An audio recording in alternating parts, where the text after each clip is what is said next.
సరిగ్గా చివరిగా మన చిరంజీవి గారికి పద్మవిభూషణ్ అవార్డు రావడం కేంద్రం ప్రకటించింది. ఎలా ఫీల్ అవుతున్నారు సార్?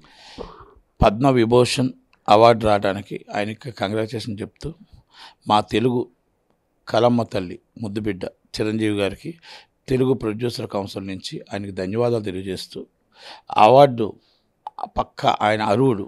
ఎందుకంటే ఆయన బ్లడ్ బ్యాంక్ కానీ సేవా కార్యక్రమాలు కానీ ఆయన ఒక సామాన్య వ్యక్తి నుంచి ఇంత స్టేజ్కి రావడం కానీ అది రావడం వల్ల అందరికీ గర్వకారణమే. కాకపోతే బీజేపీ వాళ్ళ మీద చిన్న డౌటు. బీజేపీలో మోడీ గారు కానీ అమిత్ షా గారు కానీ ఆ పదవి ఒక పోస్ట్ ఇచ్చారంటే ఆ పోస్ట్ వెనకాల మర్మాలు ఉంటాయి, మాయాలు ఉంటాయి, వ్యూహాలు ఉంటాయి, వ్యూహకర్తలు ఉంటాయి. అలాంటి వ్యూహాలు ఏ కర్తలు లేకుండా నిజాయితీగా నిజంగా కానీ ఆయన పదవి కానీ ఇచ్చుంటే 100% అది మన యాక్సెప్టబుల్. ఆయన దానికి అర్హుడు. ఇట్ వాస్ దాంట్లో నో డౌట్. అయితే మళ్ళీ బీజేపీ ఒక గాలం వేసి తమ్ముడు తరపు నుంచి సపోర్ట్ చేసి అన్నయ్యని కూడా సపోర్ట్ చేయమని ఏమైనా పద్మభూషణ్ ఇచ్చిందా, లేకపోతే పార్టీకి లాక్కుందామని ఇచ్చిందా అనేది. ఎందుకంటే మోడీ గారు ఎప్పుడు కూడా ఏ ఏరియాకి ఎక్కడ కూడా ఏ లాభం లేని ఏ పని చేయడు. ఆయన ఏ ఏరియాకి వస్తే ఆ ఏరియా భాష మాట్లాడతాడు. ఆ ఏరియాలో భాష ఏంటి, ఆ ఏరియాలో ఏంటి, ఆ ఏరియాలో లోకల్ ఇష్యూస్ ఏంటి, ఆ చిరంజీవి గారి ఇష్యూ ఏంటి, ఏది ఉన్నా కూడా అది మైండ్కి ఎక్కించుకొని మాట్లాడతాడు.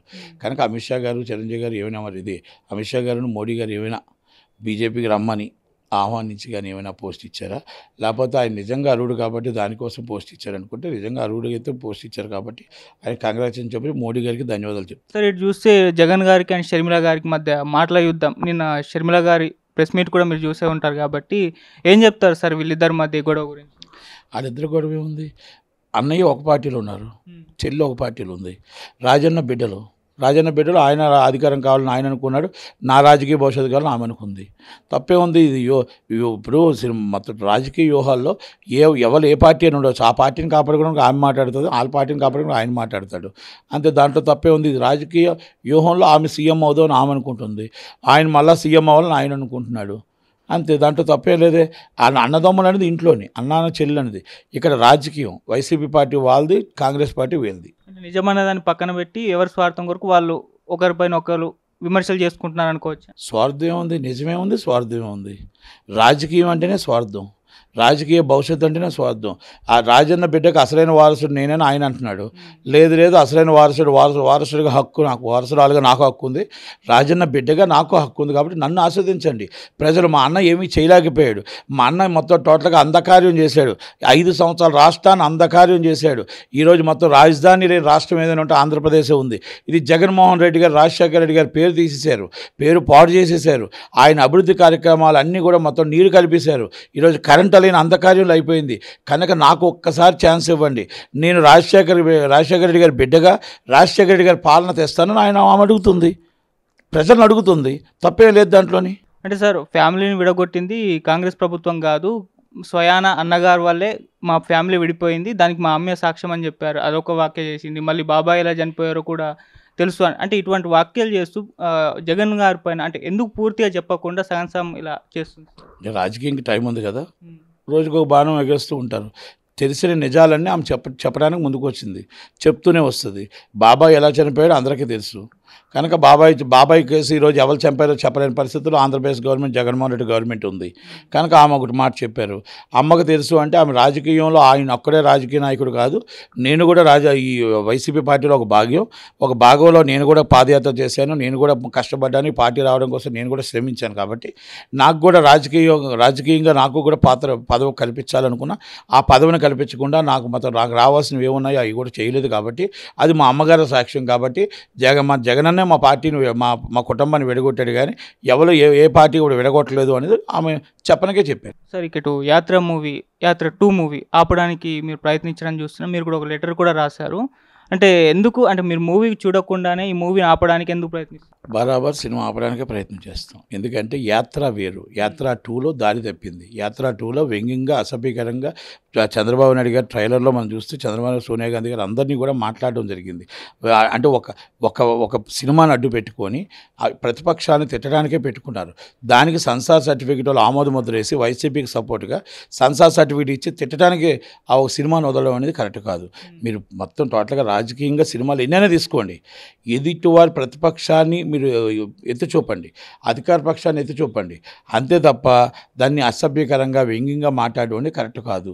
అది పలానా వ్యక్తి జరగంది జరిగినట్టు చూపించడం అనేది ప్రజలను నమ్మిద్దామని చూసిన దాంట్లో మీరు సంసార్ చేయడం కూడా కరెక్ట్ కాదు. ఇది ఎలక్షన్ సీజను, ఈ ఎలక్షన్ సీజన్లో ఇవన్నీ కూడా ఉన్నాయి. అలాగే 70 సినిమాలు పెండింగ్ ఉంటుండగా సెన్సార్ ఆఫీసర్కి అంత ఆంతర్యం ఏంటి, ఈ సినిమా అర్జెన్సీగా సెన్సార్ చేయాల్సిన అవసరం ఏంటి, అంతే దాంట్లో ఏంటి మీకు ఇంప్లూయెన్స్ ఉపయోగించిందా, లేకపోతే ఎక్కడైనా మీకు ఏం ఉపయోగపడ్డది, కనుక ఆమె ఆఫీసర్ తప్పు చేశారు కాబట్టి ఆమె సస్పెండ్ చేసి ఎంక్వైరీ కండక్ట్ చేయమని అడిగాం. తప్పేం లేదు కదా దాంట్లో. ఒకవేళ ఆమె కండక్ట్ చేయకపోతే మేము కోర్టు ద్వారా న్యాయ పోరాటం చేస్తాం. అంటే సార్ లోకేష్ గారు ఈ సినిమా పట్ల కోర్టుకు ఎక్కడం అనేది, అంటే గతంలో చూసుకుంటే ఎన్టీ రామారావు గారి పైన కృష్ణ గారు చాలా సినిమాలు తీశారు, అయినా ఆయన చాలా స్పోర్టివ్గా తీసుకున్నారు. ఇప్పుడు ఆయన మన్వడై ఉండి ఈ సినిమా పట్ల కోర్టుల చుట్టూ ఎందుకు తిరుగుతున్నారు, ఎందుకు స్పోర్టివ్గా తీసుకోవట్లేదు, సినిమా రిలీజ్ అయ్యాక చూడొచ్చు కదా ఏముందో అని. ఇప్పుడు మాట్లాడండి. ఆ రోజు సోషల్ మీడియా లేదు, ఈరోజు సోషల్ మీడియా ఉంది. ట్రైలర్ వచ్చింది, ట్రైలర్లో మనకు అర్థమైపోతుంది. రెండోది అప్పుడు స్పోర్టివ్గా తీసుకుంటే కృష్ణ గారు కూడా అసభ్యకరంగా మాట్లాడలేదు, వ్యంగ్యంగా మాట్లాడలేదు. పార్టీకి ఆయన చేసింది ఏంటి, అధికార పార్టీలో ఉన్నాడు ఆయన, ఈయన ప్రతిపక్ష పార్టీలో ఏం చేశాడు, ఏం తప్పు చేశాడు, ఈయన ఏ అభివృద్ధి ఏంది, ఎంత కుట్టుపడిపోయిందో దానికోసం సినిమాలు తీశాడే తప్ప ఈయన మొత్తం టోటల్గా వ్యంగ్యంగా అధికార పార్టీలో ఉండి ఎదుటివాడు తప్పు చేశాడని చెప్పి సినిమా తీసింది ఇదే ఫస్ట్ టైం. కనుక ఆ తప్పులు యాత్ర చూసాం, యాత్రలో ఎవరు అబ్జెక్షన్ చేయలేదు కదా. యాత్ర అనేది ఒక పాదయాత్ర, యాత్ర 2 అనేది ఎదుటి వాళ్ళని టార్గెట్ చేసి తీసిన సినిమా ఇది. కనుక యాత్ర 2 ఆపమని చెప్పడంలో అది లోకేష్ గారు కానీ ఎవరైనా తప్పలేదు. 100% న్యాయ పోరాటం చేస్తాం, ఆపడానికే ప్రయత్నం చేస్తాం. అంటే సార్ ఈ సినిమా రిలీజ్ అయితే ఎలక్షన్స్లో ఏమన్నా ఈ సినిమా ప్రభావం ఏమన్నా ఉంటుందా, ఆ భయం ఏమన్నా ఉందా? సినిమా ప్రభావం ఉన్నా ఉండకపోయినా సినిమా చూసి ఓట్లేరు. కాకపోతే ఎదుటి వాళ్ళని, ఒక మనిషిని తిట్టాలంటే సినిమా తీసి సినిమాలో లైసెన్స్ తీసుకుని సెన్సార్ సర్టిఫికేట్ తీసుకొని ఆ మనిషిని అడ్డమని తిట్టి దాన్ని యూట్యూబ్లో కట్ చేసి ఆ కట్ మొక్కలన్నీ వేసి ఆ సినిమా మొత్తం టోటల్గా పెట్టడం అనేది కరెక్ట్ కాదు కదా. ఎదుటి వాళ్ళని తిట్టడం అనేది మామూలుగా మీరు తిడుతున్నారు కదా, ఆల్రెడీ తిడుతున్నప్పుడు మళ్ళీ మీరు వచ్చి ఒక సినిమా తీసి సినిమాకు ఒక లైసెన్స్ సెన్సార్ సర్టిఫికేట్ తీసుకొని మొక్కలు కట్ చేసి మీరు యూట్యూబ్లో పెట్టడం అనేది కరెక్ట్ కాదు. కాబట్టి దాని సినిమా సెన్సార్ ఆపమని చెప్తున్నాం, గైడ్లైన్స్ ప్రకారం చేయమని అడుగుతున్నాం.